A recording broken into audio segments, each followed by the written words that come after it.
अपनी गोदी में सुलाए रही। तो लाल आवे तू मुंह को कोई कथा सुनाए कर रात्रि में।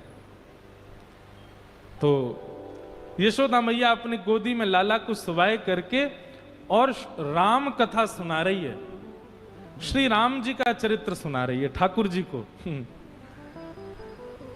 कृष्ण करणामृत में बहुत सुंदर वर्णन किया गया है इस सुंदर भाव का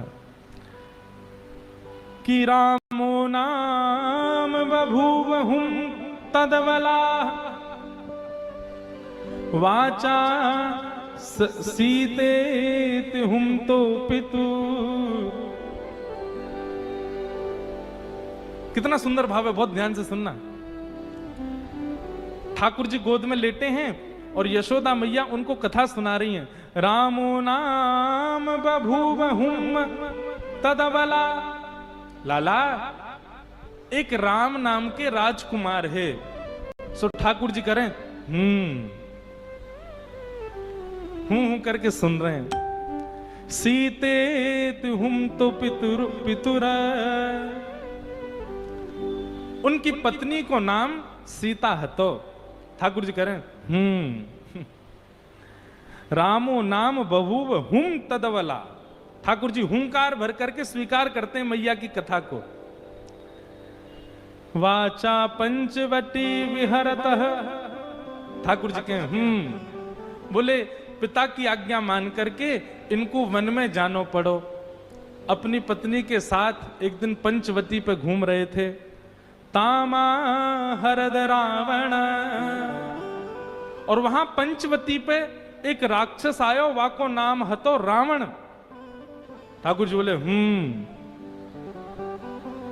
और वह रावण ने आकर के सीता जी को हरण कर लियो। अब की बार ठाकुर जी ने नहीं किया, यशोदा मैया की गोद में पड़े पड़े यशोदा मैया को पल्लू पकड़ लिया ठाकुर जी ने कस के।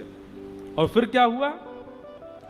निद्रार्थम जननी कथामिति हरे हुंकारत श्रवणतः।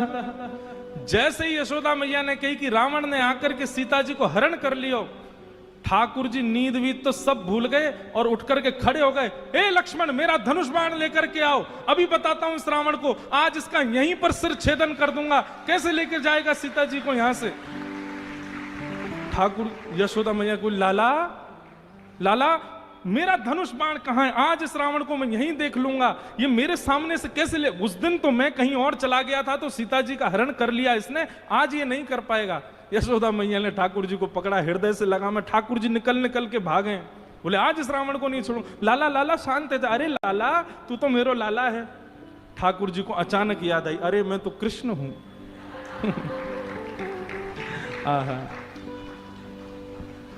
निद्रार्थम जननी कथामिति हरे हुंकारतः श्रवणतः सौमित्रे कवधु धनु धनु धनुरिति व्याघ्रागिरः पातु न। इस प्रकार ठाकुर जी कभी कभी आवेश में आ जाते, भूल जाते कि मैं कृष्ण हूं।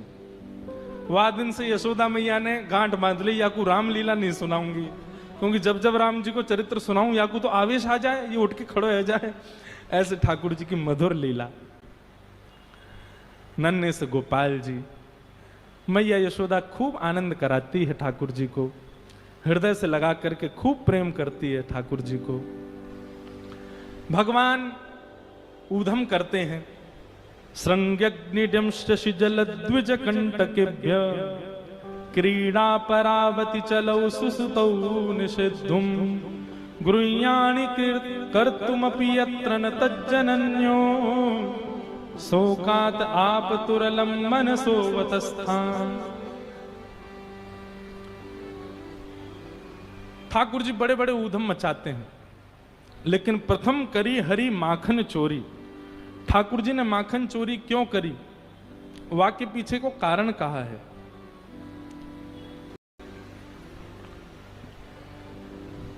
अब हमारा मन तो होता है कि हम विस्तार से एक एक लीला कह दें, पर समय इतनी जोर से भागता है। परंतु आप लोग सुनो।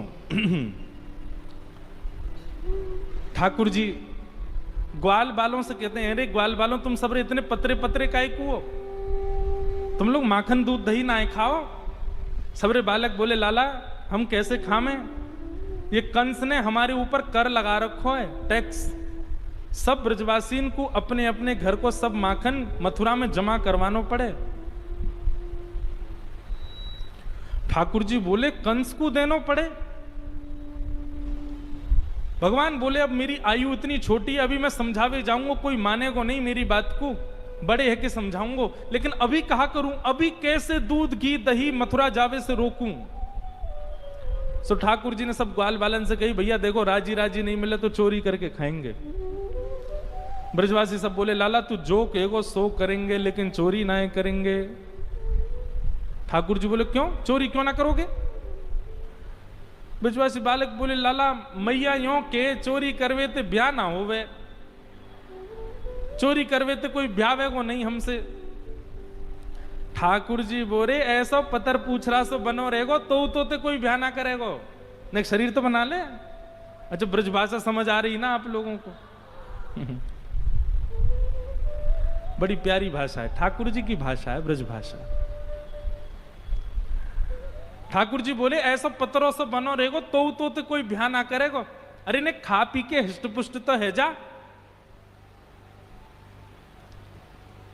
ठाकुर जी बोले ना करोगे चोरी। ग्वाल बाल बोले ना लाला तू जो कहेगो सब करेंगे, चोरी ना करेंगे। ठाकुर जी बोले तो ठीक है, तो फिर आज से आप लोग अलग खेलो और मैं और दाऊ दादा हम अलग खेलेंगे, हमारी आपकी मंडली अलग। बालक सबरे बोले लाला तू जो कहेगो सब करेंगे, अपने से दूर जावे की बात मत कर, तू बता कैसे करना कहा करना हमें बता हम करेंगे। और ठाकुर जी ने सब ग्वाल बालों के संग मिलकर के गोपियों के यहां चोरी करना प्रारंभ किया। बंधु अब देखो ये दोनों तरफ से ताली बज रही है, एक तरफ से नहीं। ठाकुर जी चोरी करते हैं तो जैसे ही गोपी को पता चलती है आज उसके यहां चोरी हुई तो गोपी को चिंता होती है, क्यों मेरा मक्खन बढ़िया नहीं था, मेरे यहां क्यों नहीं करी। वो स्वयं भी चाहती है कि मेरे यहां लाल आमे, यहां आके चोरी करें। क्योंकि सब गोपियां जानती हैं कि ये श्री कृष्ण कौन है, साक्षात परब्रह्म है। कहीं ना कहीं चित्त में उनके में ये भाव आता है कि कृष्ण परब्रह्म है। गोपियों के यहां जा जा करके ठाकुर जी चोरी करते हैं। आहा, एक गोपी ने दूध में बढ़िया मिश्री डाली और मिश्री डाल करके दूध ओटायो, ओटा करके दूध को जमा के दही बना दियो, मिष्टी दही, मीठो दही जमायो। और मीठो दही जमा करके गोपी ने ऐसी जगह रखो कि लाला को मिलेगा ही नहीं। कहां रखो, मटकी रख करके और वाके ऊपर सुंदर एक बैठवे को मूढ़ा रख के वापस स्वयं बैठ गई। ठाकुर जी आ गए। ठाकुर जी आकर बोला और भाभी जी कहा हेरो है। गोपी बोली कछु ना हेरो, लाला तू कैसे आए हो यहां पे। ठाकुर जी बोले सुगंधी आ रही है, कहीं पे ऐसा लग रहा है कि चेंटी लगवे वारी है बहुत जल्दी। गोपी बोली लाला मैंने आज मीठो दही रखो है, लेकिन मैं तो को शर्त लगाऊं, यदि तेने ढूंढ लियो तो सबरो तेरो, और यदि तू नहीं ढूंढ पायो तो आज के बाद वचन दे तू मेरे यहां चोरी ना करेगो।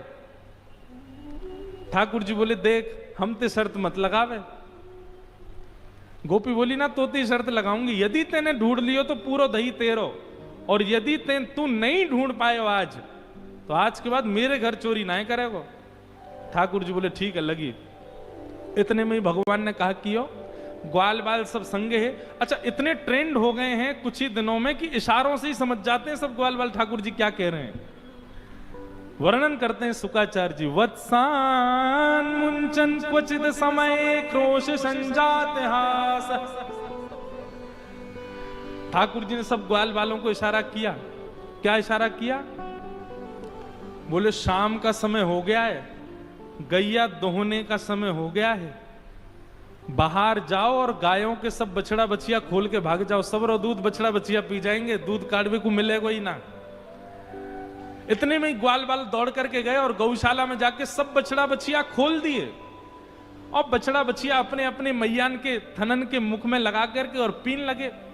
इतने में ही सब ग्वाल बाल आए, अरे गोपी तू यहां बैठी है, मां तेरी गैयान को सबरो दूध पी गए बछड़ा बछिया। गोपी ने उठ करके खिड़की में से देखी तो सब बछड़ा बछिया दूध पी रहे हैं। तुरंत भागी गौशाला को। ठाकुर जी ने मूढ़ा उठा के दूर किया और मिष्टी दही गोद में लेकर बोले हम ते शर्त लगावेगी हैं। लेकर के बैठ गए। ऐसो ऐसो उधम मचा में ठाकुर जी। एक गोपी के यहां गए, वहां के यहां जाकर के 4 3 2 1 और सबसे ऊपर ठाकुर जी। वाने दूध दही ना रखो है, अधोटो दूध। अधोटो दूध मतलब जब दूध ओटते ओटते आधा रह जाए, 5 किलो दूध ओटाओ और वो 2.5 किलो बचे, तब समझो वो अधोटा दूध। अधोटो दूध रखो मटकी में। ठाकुर जी ने नीचे कंकड़ी मारी और जैसी धार निकलने लगी अपनी ओक में भर के वाकू पीने लगे। और ठाकुर जी की ओक में से जो नीचे छलक रहा है वो सब ग्वाल बाल मुख खोल करके सबरे ग्वाल बाल पी रहे हैं। इतने में ही गोपी डंडा लेकर के आई और आकर के जैसे ही ठाकुर जी को मारवे लगी, ग्वाल बाल तो सबरे नीचे तो भाग गए, ठाकुर जी लटके रह गए। ठाकुर जी देख गोपी हम गिर जाएंगे नीचे, बोले यही मारे तो आई हूं, गिर तो नीचे, आज तो पकड़ के ले जाऊंगी। आहा, ठाकुर जी बोले कहा करूं, कैसे भागूं। सोई ठाकुर जी ने वो छिद्र में से जो दूध निकल रहे हो ना, वहां में नीचे ऐसे मुख लगा करके वो दूध अपने मुंह में भर लियो और जैसे तैसे ठाकुर जी नीचे आ गए और मुंह फुला के खड़े हो गए। आ कोलेस्ट्रॉल फेर ਵਧਿਆ ਹੋਇਆ ਬੇਬੇ, ਆਹੀ ਦਵਾਈ ਹੋਰ ਖਾਣੀ ਪੈਣੀ ਹੈ। ਸਾਲ ਹੋ ਗਿਆ ਤੇਰੀ ਦਵਾਈ ਖਾਂਦੀ ਨੂੰ, ਤੇਰੀਆਂ ਰਿਪੋਰਟਾਂ 'ਚ ਵੀ ਗੜਬੜ ਹੈ, ਤੂੰ ਹੀ ਕੁਝ ਕੀਤਾ ਹੋਊਗਾ। ਮੈਂ ਕੀ ਕੀਤਾ ਬੇਬੇ? ਨਾਲੇ ਇੱਕ ਗੱਲ ਹੋਰ ਸੁਣ, ਉੱਠਦੇ ਬਹਿੰਦੇ ਜਿਹੜੇ ਗੋਡੇ ਦੁਖਦੇ ਨੇ, ਆਹ ਮੈਂ ਮਰ ਗਈ। ਚੁਗਲੀਆਂ ਸੁਣਨ ਵੇਲੇ ਸੁਸਤੀ ਆ ਜਾਂਦੀ ਹੈ। ਕੀ ਕਹਿੰਦੀ ਸੀ ਭਗਤ ਜੀ ਨੂੰ, ਹੱਡ ਗੋਡੇ ਜੁੜ ਜਾਂਦੇ ਨੇ। ਇਹਨਾਂ ਸਾਰੀਆਂ ਬਿਮਾਰੀਆਂ ਦੀ ਇੱਕ ਦਵਾਈ ਦੇ ਦੇ, ਅੱਡ ਅੱਡਾਂ ਦੀ। ਸਿਰਫ ਦਵਾਈ ਨਾਲ ਕੁਝ ਨਹੀਂ ਹੋਣਾ ਬੇਬੇ, ਤਲਿਆ ਛੱਡਣਾ ਪੈਣਾ ਹੈ, ਪਰੌਂਠੇ ਛੱਡਣੇ ਪੈਣੇ ਆ। ਹੁਣ ਤੂੰ ਕਹੇਂਗਾ ਤੜਕਾ ਵੀ ਪਾਣੀ ਨਾਲ ਲਾ ਲਿਆ ਕਰੋ, ਪਰੌਂਠੇ ਨਹੀਂ ਮੈਂ ਤਾਂ ਛੋੜਦੇ, ਸੱਚੀ ਗੱਲ ਹੈ। ਤੂੰ ਦਵਾਈ ਦੇ, ਸਲਾਹ ਨਾ ਦੇ ਮੈਨੂੰ।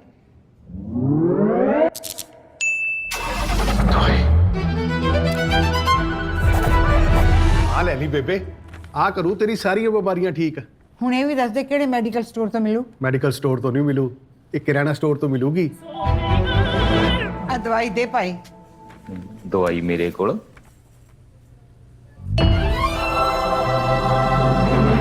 ਰੇਸ਼ ਆ ਲਿਆਈ ਪੁੱਤ ਅੰਦਰੋਂ, ਆ ਲਓ ਜੀ। ਇਹ ਤੇਲ ਠੀਕ ਕਰ ਦਿਓ। ਉਹ ਬੇਬੇ ਸਭ ਕੁਝ ਠੀਕ ਕਰ ਦੂ, ਤੇਰੀ ਸੁਸਤੀ, ਗੋਡੇ, ਕੋਲੇਸਟ੍ਰੋਲ ਤੇ ਹੁਣ ਭਾਵੇਂ ਤਿੰਨੋਂ ਟਾਈਮ ਪਰੌਂਠੇ ਖਾਈ ਚੱਲ। ਅੱਛਾ, ਇਹਨੂੰ ਕਹਿੰਦੇ ਨੇ ਦੇਸੀ ਘਿਓ ਦਾ ਪਿਓ, ਜੀਵੋ ਘਿਓ ਦਾ ਘਿਓ। Sales all over 15% last quarter. But China said it was so funny. I didn't even plan to film today, guys, but this.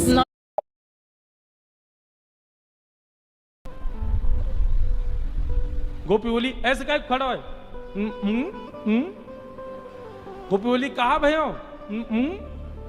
जैसे ही वो गोपी ने समीप गई, भर गंडूस मुख दे मारी। आहा, ऐसी पिचकारी मारी वाकी आंखन में, पिचकारी मार करके ठाकुर जी चौकड़ी मार के वहां से भाज गए। गोपी की स्थिति क्या हुई है? गोपी तो आंख मीड़े महाराज, पानी डाल डाल करके आंखन को मीड़े। सुबह से शाम है गई लेकिन वाके नेत्र धुलनो बंद नहीं भयो। दूसरी गोपी आई, आकर के बोली हेरी तू सुबह ते आंख धो रही, तेरी आंख लाल पड़ गई, तू काई को ना रुक रही? अरे अब दूध वूध सब साफ है गयो। तब वो गोपी कह रही है अरे तो को कहा बताऊं, दूध तो निकल गयो, आंख तो साफ है गई, लेकिन ऐसे मुंह फुला के वो नंद नंदन की छवि मेरे नेत्रन में बैठ गई। अब और कुछ दिखाई ही ना रहे मुझको, मैं कहां जाऊं? वो छवि मेरे नेत्रन में बैठ गई, मैं कहां जाऊं अब? ऐसे ठाकुर जी सब ग्वाल वालों के संग लीला करते हैं, सब गोपियों को संग सुख करते हैं, उनको आनंदित करते हैं। एक दिन सब गोपियों ने जाकर के यशोदा मैया से शिकायत कर दी। यशोदा मैया ने लाला को बुला करके कही लाला तेरी चोरी की बड़ी शिकायत आ रही है, मुझको है रे तू चोरी करे। ठाकुर जी ब्लैकमेल कर रहे हैं, इमोशनल ब्लैकमेल, सूरदास जी की वाणी में। मैं नहीं माखन खायो मैया मोरी, मैं नहीं दही चुरायो। आप लोग जो सुनते हैं ना, मैं नहीं माखन खायो, वो केवल एक शब्द सूरदास जी का लिया हुआ। पूरा पद ऐसे है, सुनो पूरा पद कैसे। ठाकुर जी यशोदा मैया से कह रहे हैं, मैं नहीं माखन खायो मैया मोरी, मैं नहीं दही चुरायो। मैया तू मुंह पे शक करे, तू अपने लाला पे शक कर रही है। बहुत ध्यान से सुनो। मैया मेरी स्थिति पतो है तो है? मैया बोली का स्थिति है तेरी? 3.5 वर्ष के गोपाल जी बता रहे हैं, भोर भये गैयन के पाछे, मधुवन माही पठायो, 4 प्रहर वंशी वट भट क्यों, सांस परे घर आ